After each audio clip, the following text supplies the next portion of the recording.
ताज्या बातम्यांसाठी महान करेला सबस्क्राइब करा आणि बेल आयकॉनला क्लिक करा। 7 मे सर्वजण साथ द्या, राजू शेट्टी मैदानात उतरले। उद्धव ठाकरेंच्या भेटीनंतर केला ट्विट। आज लोकसभा निवडणुकीच्या तारखांची घोषणा झाली आहे। 7 मेला म्हणजे तिसऱ्या टप्प्यात हातकणंगले मतदारसंघात निवडणूक होणार आहे। या पार्श्वभूमीवर 7 मे सर्वजण साथ द्या असं सोशल मीडिया प्लॅटफॉर्म एक्सलवर राजू शेट्टी यांनी म्हटलं आहे। महाराष्ट्रात 5 टप्प्यात मतदान होणार असून आता राजकीय पक्षांनी कंबर कसली आहे।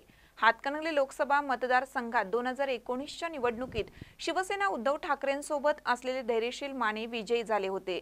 मात्र उद्धव ठाकरे गट महाविकास आघाडीत आहे, तर धैर्यशील माने हे शिंदे गटात आहेत। त्यामुळे हातकणंगलेमधील तगडी फाईट होणार आहे। 2019च्या लोकसभा निवडणुकीत धैर्यशील माने यांना 5,85,000 मतदान मिळालं होतं, तर स्वाभिमानी शेतकरी संघटनेचे प्रमुख राजू शेट्टी यांना 4,89,737 मतदान झाले होते। राजू शेट्टी यांचा 96,039 मतांनी पराभव झाला होता। दरम्यान आता महाविकास आघाडी राजू शेट्टी यांच्या विरोधात उमेदवार देणार नाही अशी चर्चा राजकीय वर्तुळात रंगली आहे।